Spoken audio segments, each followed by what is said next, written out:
Welcome students.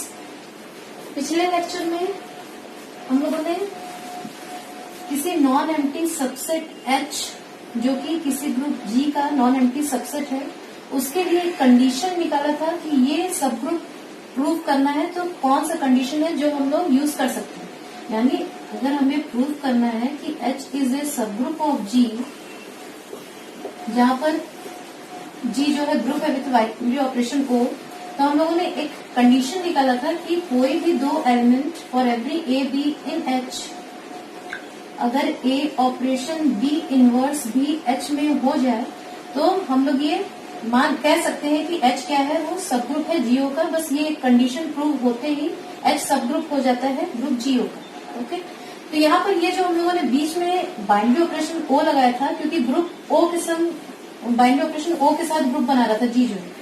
अगर यहाँ पर एडिटिव ग्रुप है, अगर यहाँ पर यही हमारा बाइनरी ऑपरेशन जो है वो प्लस है, तो उस कंडीशन में यहाँ पर हमारा क्या हो जाएगा, उस कंडीशन में A और B अगर H में लेते हैं तो E minus B belongs to H, ये हमें प्रूफ करना होगा।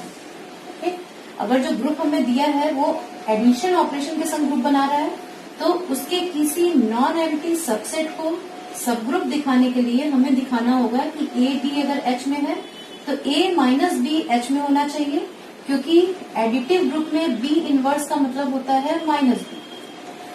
ठीक है, और ऐसे ही यहाँ अगर मल्टीप्लीकेशन ऑपरेशन है, ये जो O है यहाँ पर मल्टीप्लीकेशन ऑपरेशन है, तब ये हमारी ये कंडीशन कैसे चेंज होगी, उस समय होगा हमारे पास A B अगर H में है तो A बाइनरी ऑपरेशन मल्टीप्लीकेशन का, और B इनवर्स B अगर H में है तो B का मल्टीप्लिकेटिव इनवर्स क्या होगा, 1/B, यानी उस समय हमें ये दिखाना होगा कि ये भी H में।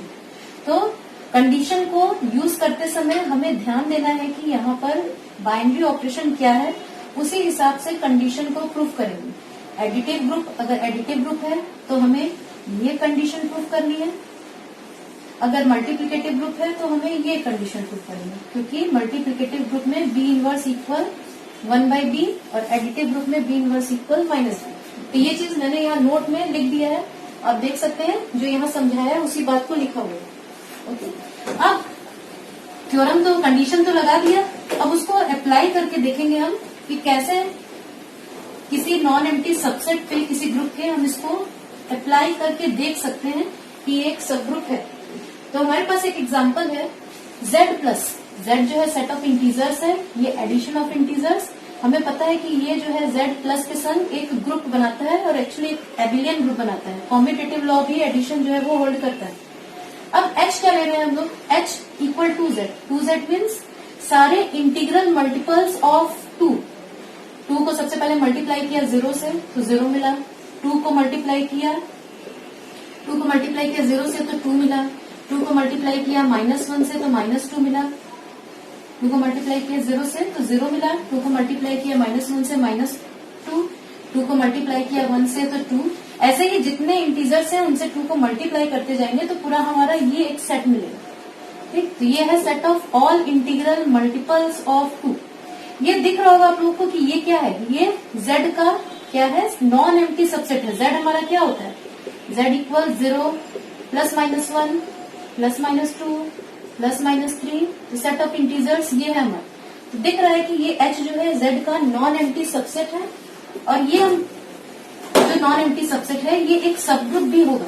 ये हमको प्रूव करके दिखाना है कि ये जो नॉन एम्प्टी सबसेट H है Z का, वो क्या होगा, एक सब ग्रुप भी होगा।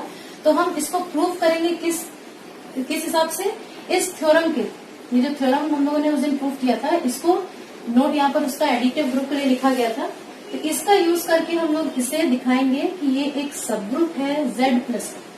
तो थ्योरम के हिसाब से क्या करना होगा, हमें सबसे पहले दो एलिमेंट्स लेने होंगे A B कहाँ के, H के। ठीक, तो सबसे पहले यहाँ के कोई दो एलिमेंट लेंगे, A B कहाँ पर लेंगे, H में। अब A B H में है, और H में कैसे एलिमेंट्स हैं, H में हमको दिख रहे हैं सारे 2 के इंटीग्रल मल्टीपल्स हैं, यानी A भी जो है वो कुछ 2 × M, कोई इंटीजर होगा M, उसका इंटीग्रल 2 का इंटीग्रल मल्टीपल A हो गया, और B भी क्या होगा, 2 का कुछ इंटीग्रल मल्टीपल होगा। M और N अगर इंटीजर्स हैं तो A भी 2 का इंटीग्रल मल्टीपल हो गया, बी भी 2 का इंटीग्रल मल्टीपल हो गया, क्योंकि एच में सारे 2 के मल्टीपल्स ही हैं। अब हम चेक करते हैं, ये तो हमारा हो गया। अब हमें ये चेक करना है कि ए और बी को सब्ट्रैक्ट करते हैं तो जो नया एलिमेंट बनता है वो भी एच के अंदर है या नहीं। तो देखते हैं, A minus B equal 2m minus 2n equal 2 into M minus N. अब किसी एलिमेंट को एच के अंदर जाने के लिए क्या कंडीशन है? ये कंडीशन है कि वो एलिमेंट 2 का इंटीग्रल मल्टीपल होना चाहिए। अगर इसको एच के अंदर जाना है तो एच में कैसे एलिमेंट है? 2 के इंटीग्रल मल्टीपल। तो ये 2 का मल्टीपल तो है, m माइनस एन क्या है हमारा, देखते हैं कोई इंटीजर है या नहीं। तो होगा, क्योंकि m और n दोनों ही z में थे, तो m माइनस एन कोई भी दो इंटीजर्स है तो उनको सब्ट्रैक्ट करेंगे तो वो भी एक इंटीजर ही होगा, यानी यहाँ पर भी कोई इंटीजर आएगा।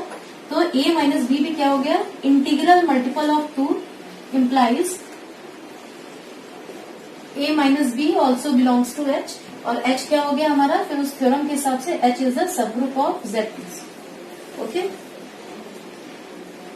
अब नेक्स्ट इसी कंडीशन में देखते हैं, अगर इस h की जगह 3z ले लेते हैं, यानी सारे इंटीग्रल मल्टीपल्स 3 के। ये जो हमारा सेट अभी हमने h इक्वल 2z लिया था, अब उसमें हम क्या करते हैं, h इक्वल 3z ले लेते हैं, सारे इंटीग्रल मल्टीपल्स 3 के।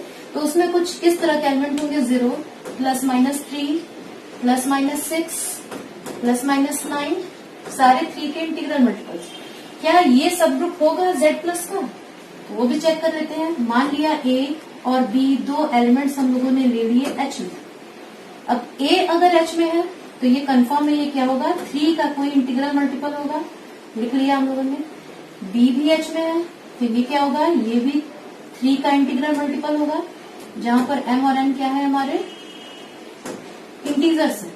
अब चेक करना है a माइनस बी के बारे में। a माइनस बी यानी 3m minus 3n equal 3 into M minus N. ये भी क्योंकि एक इंटीजर है तो हमें a माइनस बी भी क्या मिल गया? एक इंटीग्रल मल्टीपल ऑफ 3 मिल गया, since m minus N belongs to z। यानी देख रहे हैं हम 3 के सारे इंटीग्रल मल्टीपल भी क्या है? वो भी एक सब ग्रुप है z प्लस की। इसी तरह जब हम यहाँ पर h इक्वल 4z रखते हैं, यानी सारे 4 के multiples 0 plus minus 4 plus minus 8, इस तरह से अगर एक सबसेट लेते हैं z का नॉन एम्प्टी सबसेट, तो उसको भी हम प्रूव करके दिखा सकते हैं कि वो भी एक सब ग्रुप होगा। h इक्वल 5z जो लेते हैं वो भी एक सब ग्रुप होगा। तो इन जनरल हम लोग लिख सकते हैं कि h इक्वल, इन जनरल हम कह सकते हैं h इक्वल mz। m कोई अगर फिक्स इंटीजर है, m को यहाँ पर हम 3 भी ले सकते हैं, m को 4 भी ले सकते हैं, m को 5 भी ले सकते हैं। m कोई भी अगर एक फिक्स इंटीजर है तो सारे उसके इंटीग्रल मल्टीपल्स का कलेक्शन जो होता है वो एक सब ग्रुप होता है z plus for any fixed integer m, for any fixed integer m। तो m की वैल्यू 2, 3, 4 कुछ भी हम लेते हैं तो जो h हमारा बनेगा इंटीग्रल मल्टीपल्स ऑफ m, वो भी एक सब ग्रुप होगा of the additive group z plus.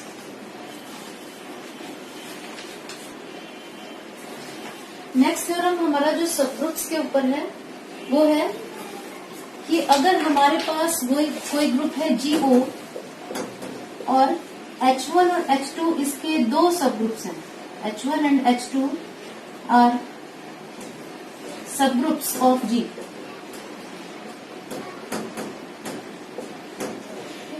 एक ग्रुप हो गया हमारा with respect to binary operation O। इस ग्रुप G के दो सब ग्रुप्स हो गए H1 and H2।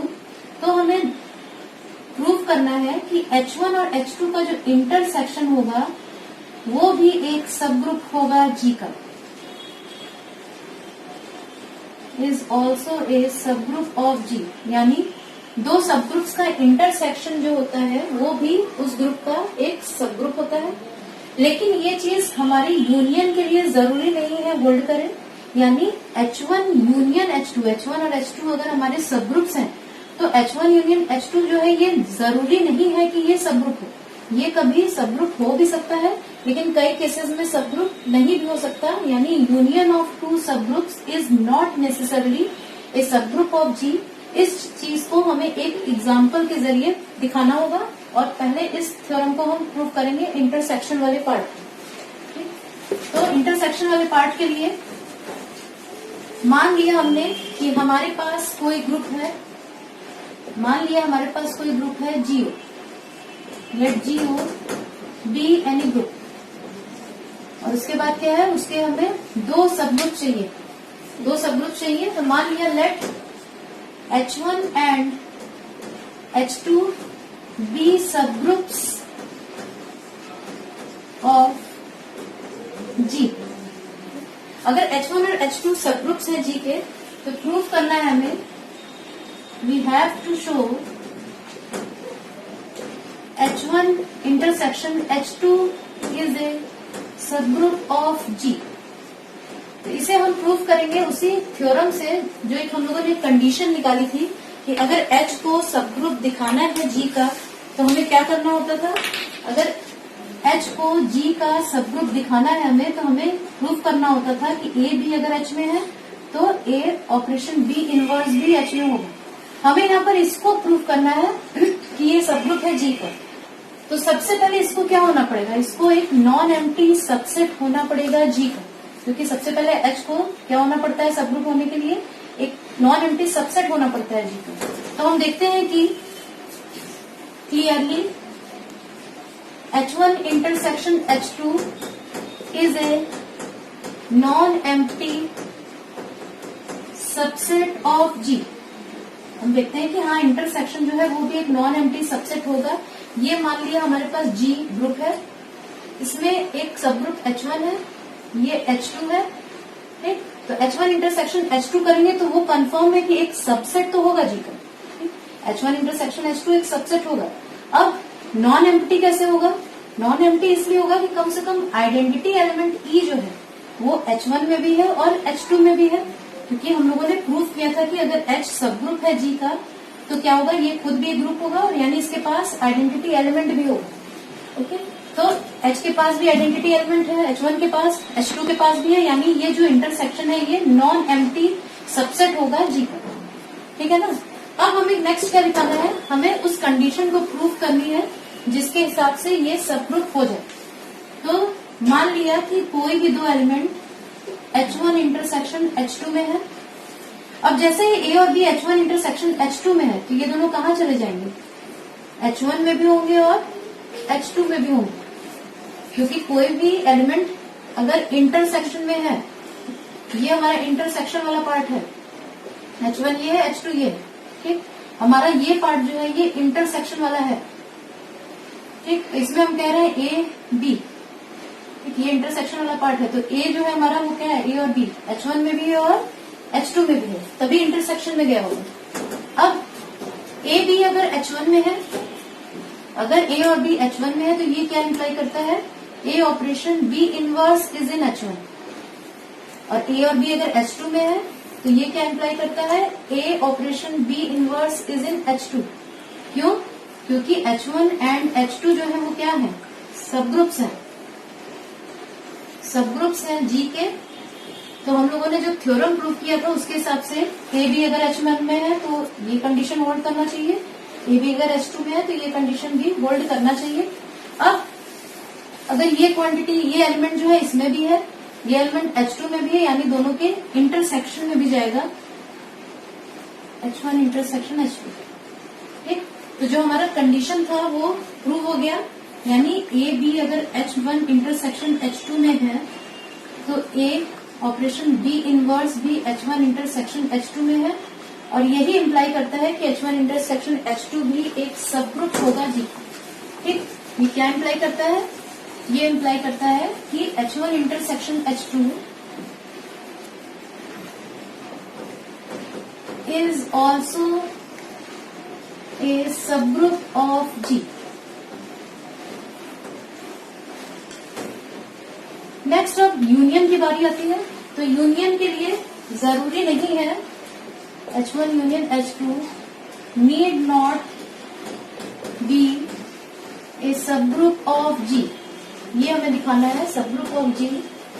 For example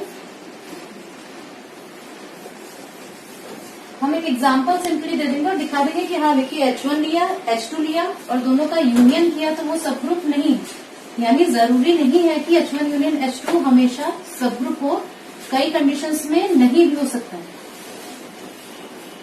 example हम क्या लेंगे, हम लोग लेंगे Z प्लस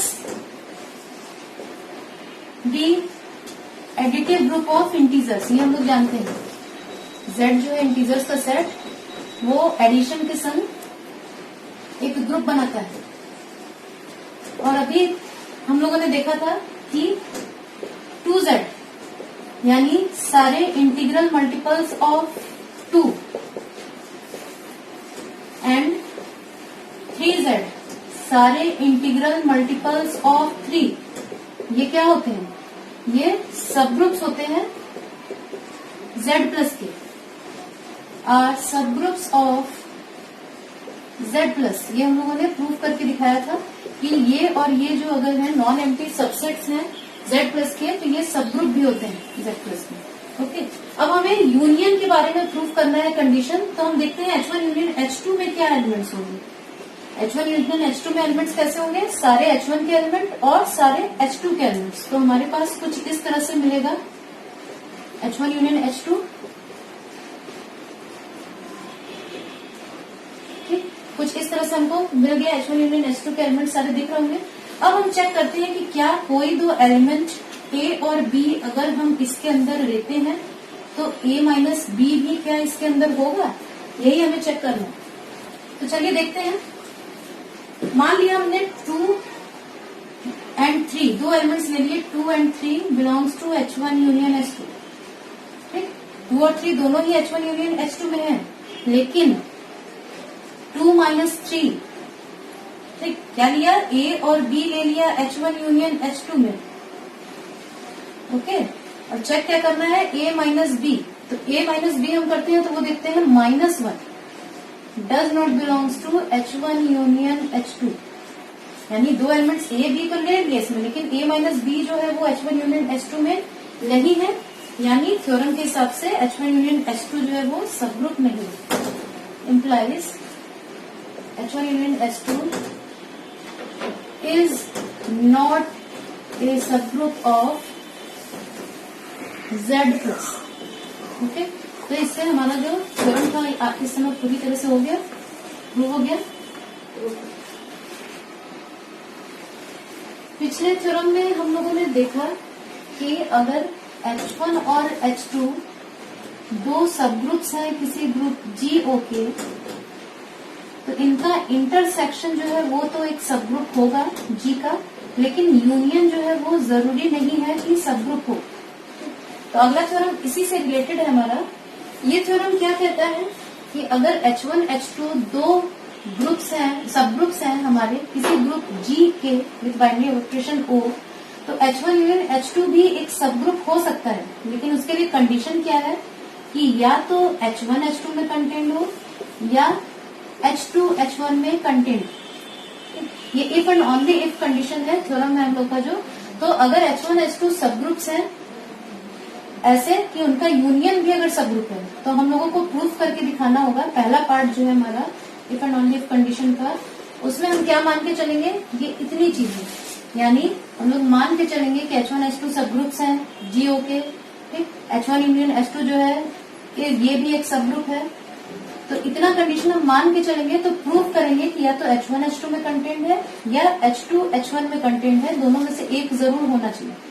कन्वर्स पार्ट में इसकी क्या करेंगे हम, ठीक इसका उल्टा, हम लोग मान लेंगे कि H1 और H2 दो सब ग्रुप्स हैं जो इस कंडीशन को सेटिस्फाई करते हैं। तो हमें प्रूफ क्या करना होगा, उस केस में हमें दिखाना होगा कि H1 यूनियन H2 जो है वो एक सब ग्रुप है। तो पहले स्टार्टिंग में हम लोग जो आधा पार्ट है उसको लेकर चलते हैं। मान लिया पहले केस में हम लोगों ने प्रूफ करने के लिए मान लिया कि let H1 H2 be subgroups of group G such that H1 union H2 is also a subgroup,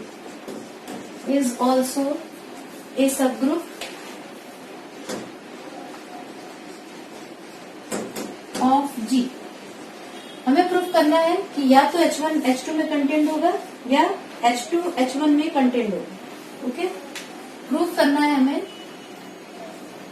either H1 content in H2 और H2 कंटेंट इन H1। ठीक, तो हम लोग क्या करेंगे, हम लोग मान के चलेंगे कि ना तो H1 H2 में कंटेंट है और ना ही H2 H1 में कंटेंट है।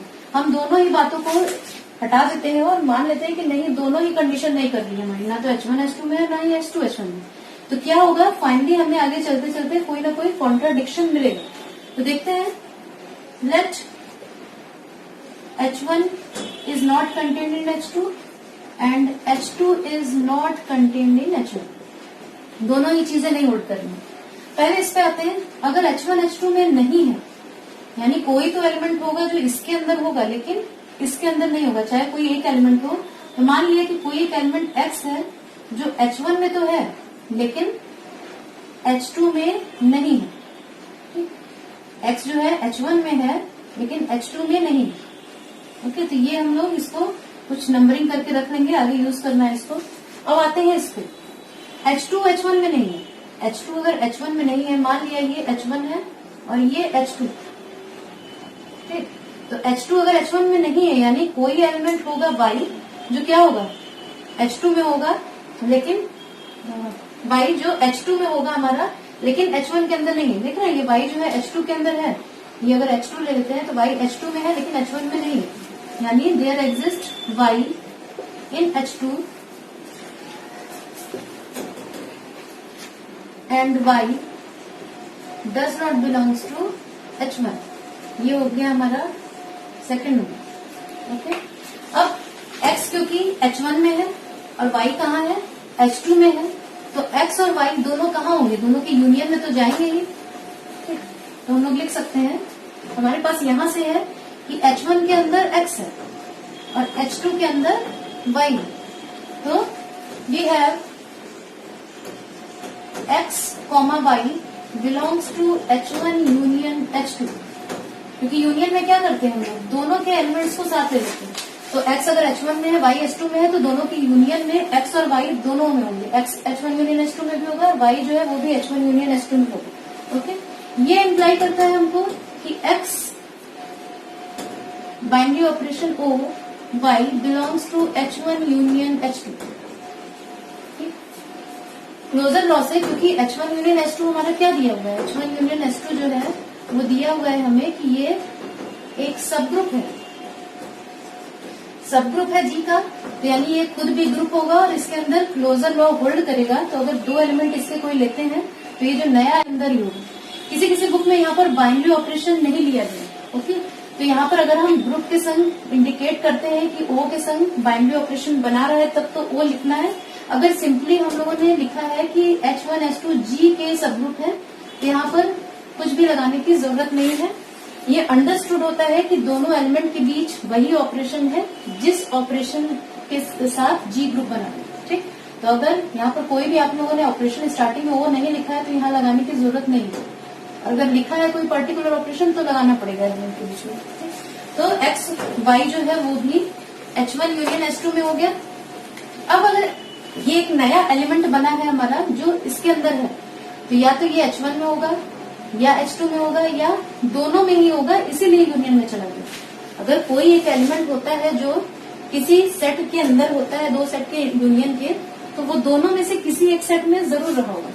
तो ये इम्प्लाई करता है कि X Y belongs to H1 और X Y belongs to H2। यहाँ पर एंड भी लिख सकते हैं, लेकिन एक में भी अगर बिलोंग कर गया तो हमारा जो पर्पस है वो होल्ड कर जाएगा। दोनों में करता है तब तो फिर ऑब्वियस हो जाएगा।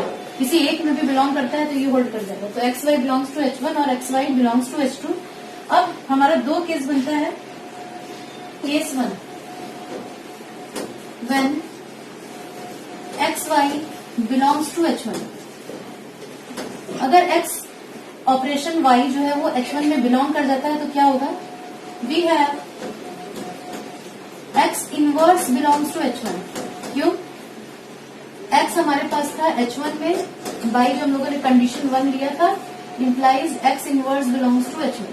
H1 सब ग्रुप है तो हर एलिमेंट का इनवर्स होगा, तो एक्स इनवर्स भी H1 में है, यानी हम लिख सकते हैं X inverse belongs to H1, X operation Y belongs to H1। और क्योंकि H1 सब ग्रुप है तो ये अगर एक एलिमेंट है, ये दूसरा एलिमेंट है, तो इन दोनों को साथ लेने पर जो नया एलिमेंट बनेगा क्लोजर लॉ से वो भी कहाँ होगा, वो भी H1 में होना चाहिए। किसी भी ग्रुप के दो एलिमेंट्स अगर हम एक साथ लाते हैं तो वो भी उस ग्रुप के अंदर ही होना चाहिए नया एलिमेंट क्लोजर लॉ से। अब H1 सब ग्रुप है तो उसके अंदर एसोसिएटिव लॉ भी होल्ड करेगा, यानी इसको कुछ हम इस तरह से लिख सकते हैं, implies E Y belongs to H1, E identity है H1 की, implies Y belongs to H1। ये क्या हो गया, एक कॉन्ट्राडिक्शन हो गया बाई 2, एक कॉन्ट्राडिक्शन बाई 2, क्योंकि 2 से हम लोगों ने देखा था कि वाई H1 में नहीं है। ठीक, तो केस 1 में तो हमें एक कॉन्ट्राडिक्शन मिल गया इस केस में। अब आते हैं केस 2 पे, जब ये होल्ड करते हैं तो केस 2 में हम देखते हैं when X Y belongs to H2। Okay, X Y अगर H2 में है तो H2 के पास हमारे पास क्या एलिमेंट था, हम लोगों ने H2 में देखेगा कंडीशन 2 में H2 में y एलिमेंट लिया। ठीक, तो अगर y H2 में है तो y इनवर्स भी कंफर्म है कहाँ होगा, H2 में होगा, क्योंकि H2 भी एक ग्रुप है तो इसके हर एलिमेंट का इनवर्स भी उसके अंदर ही होगा। तो y H2 में है तो y इनवर्स भी H2 में। अब y इनवर्स भी हमारा H2 में चला गया और हम लोगों ने एक्स वाई जो है वो भी H2 के अंदर लिया था। तो किसी भी ग्रुप के, ग्रुप H2 ग्रुप है, इसके दो एलिमेंट्स को अगर हम एक साथ लेते हैं तो जो नया एलिमेंट बनेगा वो भी उसके अंदर ही होना चाहिए। दो एलिमेंट्स हैं और दोनों को हम एक साथ लिखेंगे तो वो भी नया एलिमेंट भी उसी के अंदर होना चाहिए उस ग्रुप के। इसको हम लिख सकते हैं X Y Y inverse belongs to H2 by closure law, क्योंकि H2 सब ग्रुप है। फिर एसोसिएटिविटी से लिख सकते हैं Y Y inverse belongs to H2, और ये इम्प्लाई करेगा x E belongs to H2, और ये इम्प्लाई करेगा एक्स बिलोंग्स टू H2। एक कॉन्ट्राडिक्शन बाई वन, एक कॉन्ट्राडिक्शन, क्योंकि वन कंडीशन में हमने लिया था कि एक्स जो है वो H2 के अंदर नहीं है, तो दोनों ही केसेस में कॉन्ट्राडिक्शन मिला। यानी जो हम एज्यूम करके चल रहे थे कि ना तो H1 H2 के अंदर है और ना ही H2 H1 के अंदर है, कंटेन्ड है, ये दोनों ही हमारी कंडीशंस जो हमने मानी थी, जो कंडीशन गलत है, या तो H1 को H2 में होना पड़ेगा, कंटेन्ड होना पड़ेगा, और H2 is contained in H1। तो ये आधा पार्ट हमारा प्रूव हो गया। कन्वर्सली हम लोग क्या करेंगे, हम लोग मान लेंगे कि let H1 and H2 are subgroups of G such that H1 contained in H2, either H1 contained in H2 और H2 contained in H1। मान लिया कि दोनों सबग्रुप्स हैं जो कंडीशन को सेटिस्फाई कर रही है कि या तो H2 H1 में है या H1 H2 में। ठीक, तो हमें प्रूफ क्या करना है, हमें प्रूफ करना है कि H1 union H2 is A subgroup. तो केस 1 लेते हैं, H1 यूनियन H2। सबसे पहले ये नॉन एम्प्टी सबसेट तो होगा ही ग्रुप जीओ का, क्योंकि दोनों के पास आइडेंटिटी एलिमेंट है, तो कम से कम आइडेंटिटी तो जाएगा यूनियन में। अब केस 1 में हम लोगों ने ले लिया H1 कंटेन्ड इन H2। दो चीजें दी हमको, या H1 H2 में है या H2 H1 में, तो पहला केस लिया। देन हम लोगों के पास क्या होगा, इस केस में अगर हम H1 यूनियन H2 निकालते हैं, हमको क्या दिया हुआ है, हमें दिया हुआ है H1 is contained in H2। H1 जो है वो H2 के अंदर कंटेन्ड है। तो इस केस में अगर हम दोनों का यूनियन लेते हैं, तो इस केस में हमें क्या मिलेगा, H1 क्योंकि इसके अंदर ही है तो हमें मिलेगा H2, ठीक। और H2 तो पहले से ही सब ग्रुप है, तो ये भी क्या हो जाएगा, H1 union H2 is a subgroup of G since H2 is the sub group of G, okay. और केस टू में हम क्या लेंगे कि मान लिया नहीं H1 H2 में नहीं था, H2 कंटेंट इन H1 था, ठीक। तो यहां पर हमारा हो जाएगा H1 और ये हो गया H1 के अंदर H2 है, ठीक। तो इस केस में अगर हम यूनियन लेते हैं H1 यूनियन H2 तो ये हो जाएगा H1। तो इस केस में भी हमारा क्या हो गया, H1 यूनियन H2 एक सब ग्रुप हो गया, क्योंकि H1 क्या है, एक सब ग्रुप है, यानी कन्वर्स पार्ट भी हम लोगों ने प्रूव कर दिया। तो हमारा थ्योरम पूरी तरह से प्रूव हो गया ये सब ग्रुप के टॉपिक से रिलेटेड। Thank you.